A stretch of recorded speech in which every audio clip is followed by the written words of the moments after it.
Hi there, my name is Charlie Farrior, and today I'm going to do a little presentation on the prisoner's dilemma. So I'm going to begin with a basic overview of some game theory principles we might not have covered yet in the class. Then I'm going to go into what the prisoner's dilemma actually is and how you can sort of escape it.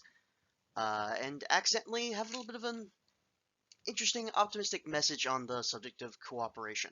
So I think it'll be a fun time. Let's begin. So like I said, we're going to begin with some basics of game theory. I know in class we've discovered zero-sum games, where a win for one player corresponds to a loss to the other player. Um, in terms of just like having one shared resource and we're taking it from one to the other. And these are called zero-sum games because the total benefits and deficits for each player is zero for every possible outcome. Here, we're going to look into more complicated situations where cooperation or just mutually assured destruction can occur. And it'll be a fun time. So, let's begin. We're going to start with a brief overview of the buy matrix, which is just this depiction of all possible strategies available for both players, and the potential rewards for each potential scenario. The rewards will be counted in utils, which is this game theory unit that describes the total amount of utility that you receive from a certain result. Utils can be like the sum or average of money, personal satisfaction, uh, just any form of reward. The point of utils is to remove any type of doubt as to what is your preferred option.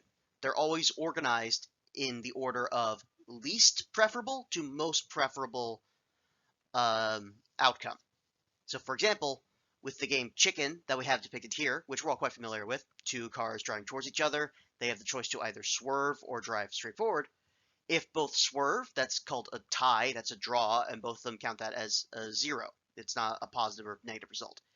If one person drives straight while the other person swerves, then the person who swerves has a -1 butyl for that result because they lost the game. They were the chicken. Whilst person who drive through was courageous and won the game, so they get 1 butyl for that. However, if they both drive towards each other, then you end up with a massively negative outcome. I've chose negative 768 utils to help demonstrate that the total value of the utils doesn't matter as much as the order. However, the total value does matter in terms of repeated games, which we'll get to eventually. Also, the games I'm going to be demonstrating for you today are symmetric, which means that each player has the same options available to them. I'm just focusing on a very small subsection of these games because it'll help just navigate you through the type of environment that is necessary for why the prisoner's dilemma is such a tricky little thing. So here are a few examples of some symmetric non-zero-sum games. So on the left we have the stag hunt, which is this cooperation encouraging scenario where two hunters have the choice to have either trying to hunt down a stag or a hare or hunt down rabbits. If both hunters choose to take down the stag, then they're able to take it down and get the most meat for each other, and that counts as a 4, the highest possible result. The next highest result is if they chose to hunt hares and rabbits while the other hunter was looking for the stag, because there's no competition to hunt down the rabbits. They'll still get plenty of food, and that's the third result. Second result is if they both work together to hunt down the rabbits, which means that they'll both end up with like some amount of food, less than if only one of them was hunting the hare, and way less than if they both hunted the stag, but still better than if they tried to take down the stag on their own, in which case they'd get nothing. So with this particular game, it's generally a good idea to work out what the other hunter wants to do and coordinate with them and do exactly what they want to do. There's no single dominant strategy here. It's a mixed strategy between the two, dependent on just what the other hunter is going to do. Another type of symmetric non-zero-sum game is conflicting interest, or sometimes referred to as battle of the sexes. And that's where two people try to organize and do something together, but they don't remember which thing they wanted to do. One person wanted to go to a party, the other person wanted to stay home. So for player one, the party is the optimal outcome. So the 10 utils would be they both went to the party. Then it would be 5 utils if they both went home. Then it would be 1 util if they went to the party alone. And then it'd be 0 utils if they were at home and the other person went to the party. And the same, but reversed for player 2. This is still a symmetric game, even though the individual benefits for each strategy, they just have a different preference. With this one, it's usually best to either coordinate, because again, there's no communication before these games begin. So the dominant strategy is usually a random distribution between your preference and your opponent's preference, but with a slight inclination towards the one that you want to do. That is the best maximum outcome for this game. And now for the classic, the big one, the one that this whole presentation is about, the prisoner's dilemma. You've probably heard of the scenario before, but I think putting it in this context might help show why this is such a nasty little problem. So, the classic example is two prisoners have been captured and are kept in separate interrogation cells. And they are given the choice to either cooperate with each other and not say anything, or defect and confess to the crime. The best outcome is if one prisoner confesses to the crime while the other person doesn't, because the person who confesses gets to walk free while the other person has to go to jail for 5 years. The next best outcome is if they both stay silent, which means that there's not enough to pin them down and they both go to prison for only 2 years. Then the next best option is if they both confess, which means they both go to jail for 4 years. And then the worst possible option is if you don't confess, but the other prisoner does, in which case you go away for 5 years. I have this sort of depicted here so we don't have all the negatives all over the place. So it's depicted with 5 utils if you walk free, 3 utils if you're only going to go to prison for 2 years, 1 util if you go to prison for 4 years, and 0 if you go away for 5. Now, the tricky bit about this is if you remember dominant strategies and dominated other strategies in our lectures, you'd know that the best way to determine if one strategy dominates another is by checking the possible rewards for yourself. So in these bimatrices, I always have the first number depict player 1's benefit and the second number to demonstrate player 2's benefit. So as player 1, I can look at the possible results. And you can see that 5 is better than 3, and 1 is better than 2. So no matter which strategy player 2 does, it's always in my best interest to defect, because I'll have a better result. And because it's a symmetric game, the same is true for player 2, which means that their best option is to defect. Which means that the Nash equilibrium and the optimal strategy for both players is where they both betray each other, which can be counterintuitive because you can tell that there's a better option right there. If they both cooperate, they'll get a better result. The problem is that's not the optimal strategy. It's not Nash equilibrium, and we've also covered Nash equilibria, where a Nash equilibrium is essentially where if you have a Nash equilibrium is when both players are doing their optimal strategy.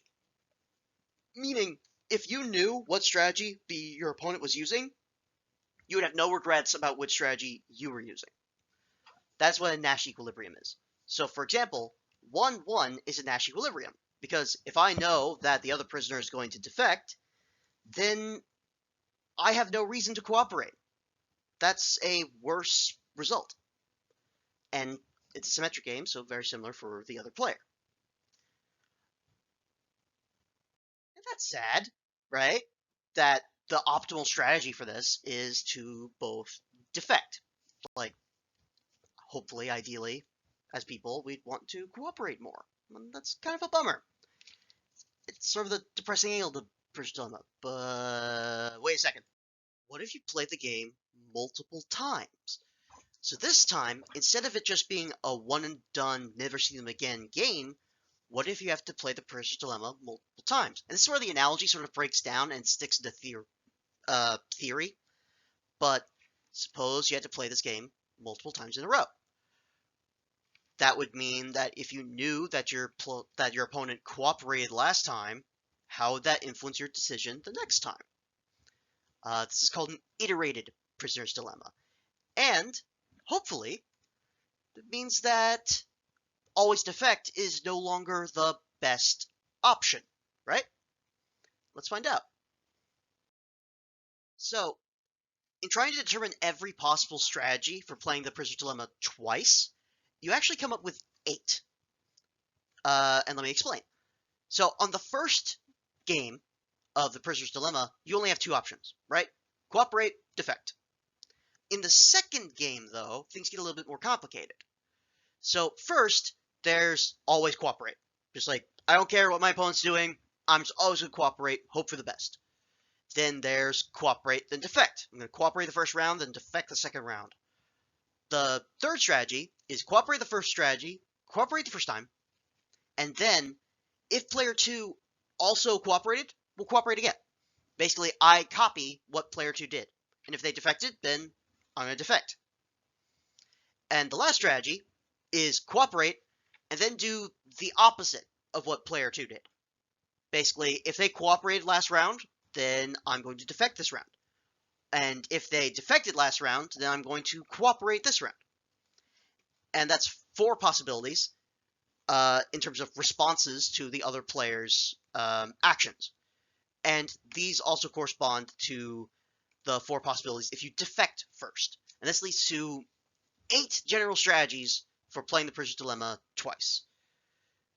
Which leads to this wonderful thing that I had fun working out, where I had each of the 8 possible strategies go up against each other and look at the biomatrix results, which was fun to work out.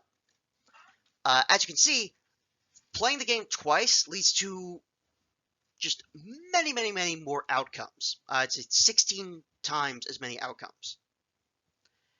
And you would think, okay, maybe it's possible that defect isn't the best possible outcome anymore. I mean, there's clearly so many much better options out here, right? Like there's a 4-4, there's an 8-3, some that are better for both players. Unfortunately, some strategies just end up getting dominated in terms of just analyzing what strategies work and what strategies don't. For example, if you look at CC and CD up here at the top, for player 1, defecting the second round is always a better option than cooperating the second round. Which means that cooperating both times, like always cooperating no matter what the other player does, is a dominated strategy. And of course, if it's a dominated strategy for player 1, then it's also a dominated strategy for player 2. And the same can be said for defect, then cooperate, and defect. As you can see, 6 is better than 5, 10 is better than 8, 2 is better than 1, 6 is better than 4. So defect, cooperate is also a dominated strategy. Here things get a bit more complicated, where strategies are weakly dominated than another one, which means that in some scenarios the strategies are the same, but in other scenarios they're outclassed by the other one. And the end result of this is that, and you can tell this just by checking any possible outcome of this whole thing, is that defect is still the only Nash equilibrium. meaning that if I choose defect, if I know that player 2 is going to defect, then there's no other option that's better for me. And the same can be said for player 2. If player 2 knows that I'm going to defect, then they have no reason to do any other strategy.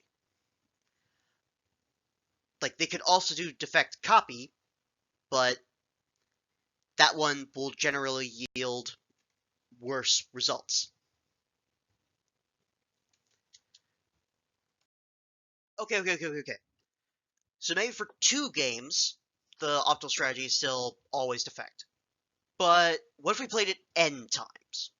Is always defect still the best strategy?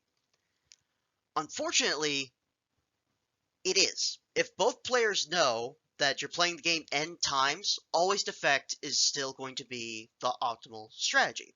And allow me to prove it. So, first case, if you only play it 1 game, we already know the optimal strategy is to defect. So, for the inductive case, we're going to assume, alright, if we know that for every, possible game that takes n times to play, always defect is the best strategy. So for n plus 1 games, we know that for the last game, it's not worth it to cooperate, right? There's no consequences to defecting at that point. So defecting in the last game is always going to be the optimal strategy. Meaning that if you're never interacting with that player again, why cooperate? Just grab the gold at the last second. Get that last little point. So for the n plus first game, defecting is the best strategy.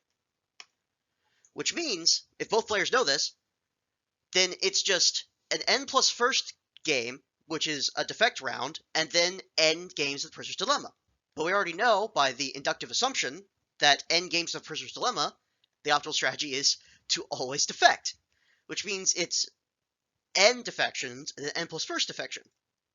Which means that the optimal strategy for n plus 1 games is always defect. So by induction, for all n, the optimal strategy is to always defect.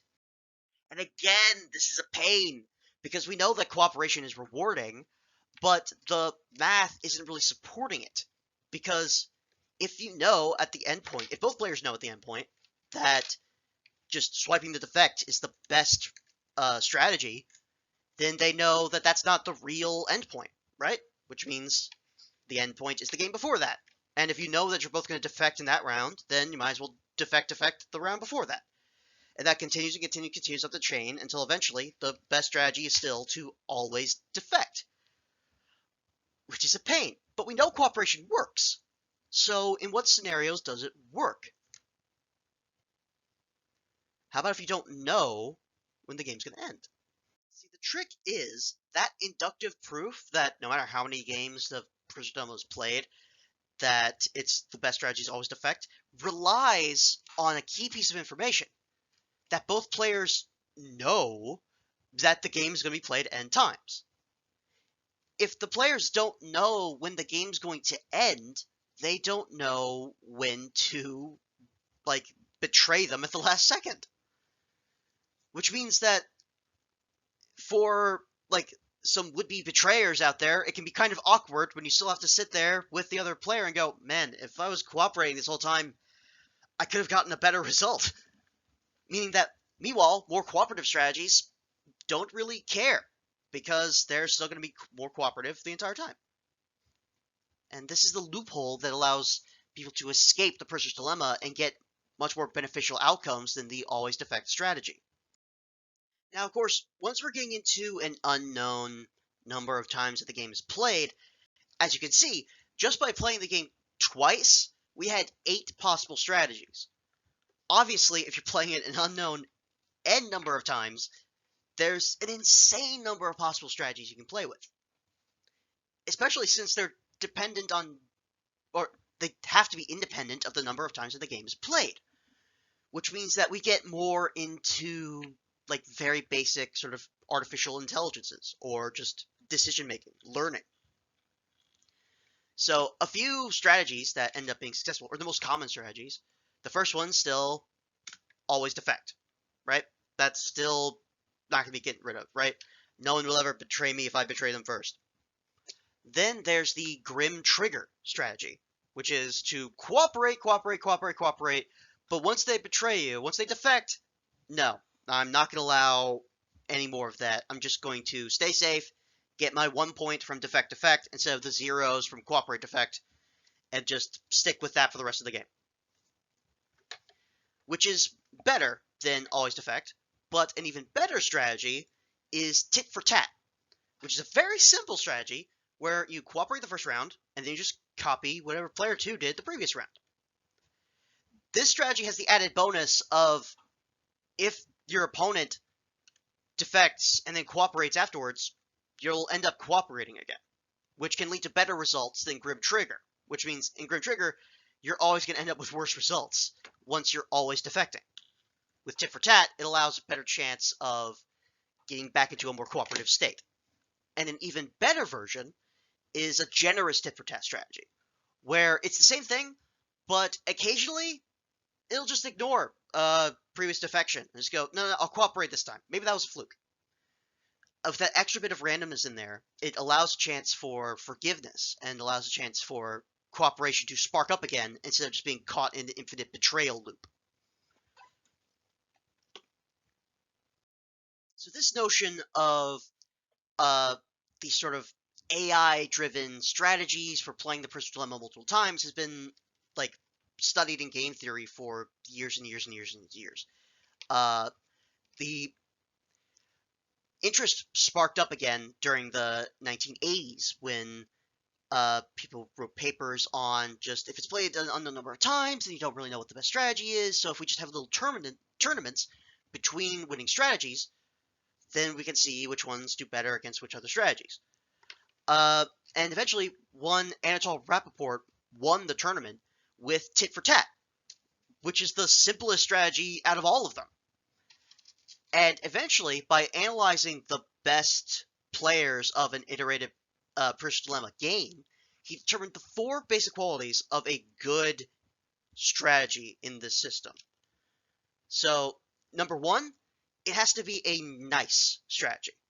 Basically meaning you're never going to defect first. If you're cooperating most of the time, if you defect before your opponent, then you're not going to really have a chance to start cooperating to begin with. The next one is a retaliating strategy, meaning that you shouldn't be optimistic, because always cooperating as your strategy is just a terrible decision, because that means you're just going to get taken advantage of by defectors, and you're just going to end up with nothing at the end of it. Meanwhile, so you have to defect and learn when your opponent defects. You can't just sit there and get defected over and over and over again. However, as seen in the generous tit for tat strategy, you have to be willing to cooperate after the defections occur. Grim Trigger is where it's cooperate, and then once defection hits, always defect, is still not a great strategy. You have to be willing to cooperate again. And that way you can get even more and more cooperative rounds and get more and more benefits from those, instead of just being stuck in defect rounds. And that's why you have to sometimes be willing to cooperate after they defect. And lastly, you have to be non-envious, meaning you have to not care as much about how much your opponent is scoring. If you're playing the game like a zero-sum game, where you're thinking the only win for me is a loss for the other player, then you're not going to get anywhere. You need to focus on just maximizing your own personal benefits and leaving your opponent's personal benefits as secondary. And one fun little side effect of me researching this was that it's also kind of a fun way of looking at being a person. Like, just interacting with other people. Just, like, be nice, but don't reward bad behavior, but be willing to forgive, and don't compete with other people to do better than others. Just just do the best for yourself and help others when you can. It's kind of wholesome. And finally, we have conclusive mathematical proof that cooperation is worth it. Not that we really needed it, but hey, it's nice to have. Now, the fun thing is, the Prisoner's Dilemma has loads of applications beyond just theoretical game theory and competing programs and just the origins of the story with two prisoners in separate rooms. Actual people, computers, and just sociological behavior can be influenced by study of the prisoner's dilemma. For example, two companies advertising a product. If both companies don't invest anything in advertising, it's a net zero. They're still getting in the same thing that what they had. If one company invests in advertising while the person doesn't, they'll take up a lot more of the revenue. But if both companies invest in advertising, then they're going to get the exact same benefits that they did and if they had none, but they wasted a whole lot of money on advertising. This is a prisoner's dilemma scenario where advertising is the optimal strategy compared to not advertising, but if you both advertise, that's a worse scenario than if you both didn't in the first place. Also, in just observations in nature, you can see situations like this happening where just like a betrayer move would be more beneficial than a cooperative move, but because you're still living with those, you're still living in that same group over and over again, it's not really beneficial in the long run. So yeah, it's just a fun little journey into just decision making as people and math, which is a fun combination. So I hope you enjoyed this brief little stint into game theory. I love this topic. I've done a class on this before, and it was fun to do. I kind of want to go further down this road. I was so happy when it popped up in class. So, from me to you, I hope you have a happy and safe Thanksgiving. Be cooperators out there, and do me a favor, have a good day.